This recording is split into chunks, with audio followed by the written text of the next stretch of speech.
ہوئیدا آج اپنے زخم پنہا کر کے چھوڑوں گا، ہوئیدا آج اپنے زخم پنہا کر کے چھوڑوں گا، لہو رو رو کے محفل کو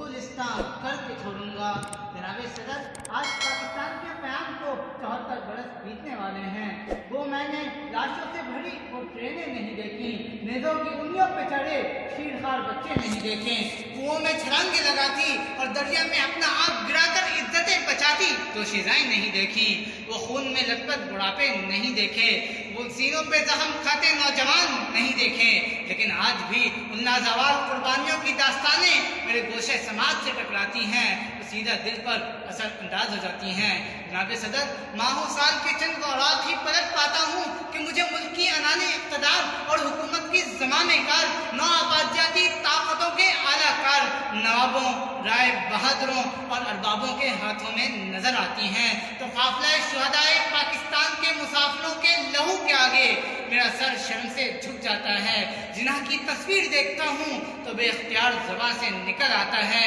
کہ اے قائد، میں تو شرمندہ ہوں اس دور کا انسان ہو کر، اے قائد میں تو شرمندہ ہوں اس دور کا انسان ہو کر، عافیہ چیختی ہوگی پس زندان ہو کر،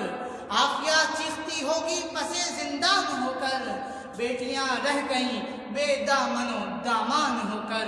لفظ نکلے میرے نطق سے نالاں ہو کر، لفظ نکلے میرے نطق سے نالاں ہو کر، اتنا شرمندہ ہوں اس دور کا انسان ہو کر۔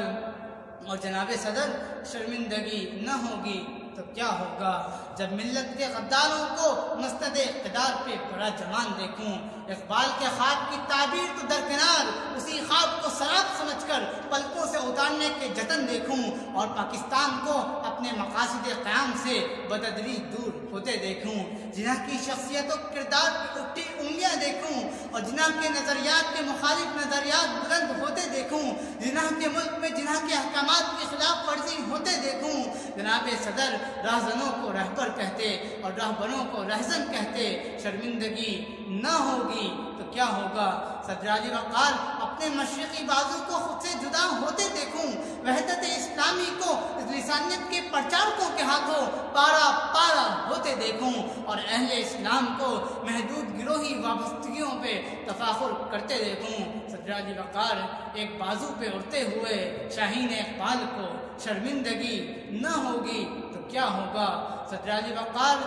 پاکستان کی قومی زبان اردو اور صرف اردو ہوگی کہ صدائے دل نواز بلند ہو، اور ایک جانب ہنوز منتظر نفاذ کھڑی اردو نظر آئے، اور دوسری طرف اہل حکم اپنی پدری زبان انگریزی کی دل و جان سے حفاظت کرتے جائیں۔ صدر علی وقار، کشمیر پاکستان کی شہرگ ہے تو فرمانے قائد سنو، اور کشمیریوں کی داد رسی کے لیے محض اخلاقی، غیر عسکری اور سیاسی اور سفارتی حمایت کا گھسا پٹا بیان نشر کیا جائے۔ جناب صدر،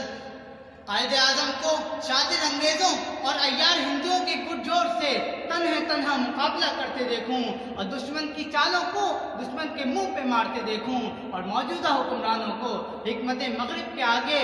ایمان کی چنگاری سے خالی راکھ کا ڈھیر ثابت ہوتے دیکھوں۔ جناب صدر، غاصبوں کے عاشقوں کی محفل میں بیٹھے شرمندگی نہ ہوگی تو کیا ہوگا؟ دیواروں میں سہمے بیٹھے ہیں کیا خوب ملی آزادی،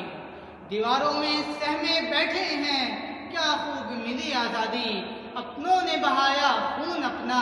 ہم بھول گئے بیگانوں کو۔ صدر علی وقار، اس ملک پاکستان میں نقیب اللہ پولیس گردی کی بھیڑ چڑھے، اسے انصاف نہ مل پائے، شاہزیب کو شاہ رخ جتوئی مار گرائے، اسے انصاف نہ مل پائے، حکیم سعید شہید کر دیے جائیں، قاتل گرفتار نہ ہو پائے، رئیس امروہوی کو گولیوں سے بھون دیا جائے، مگر قاتل ابھی تک آزاد پھرتے رہیں۔ صدر علی وقار، پریس کلب کے سامنے گمشدہ لاپتہ افراد کے لواحقین سسکتے بلکتے اور آہیں بھرتے تصویر غم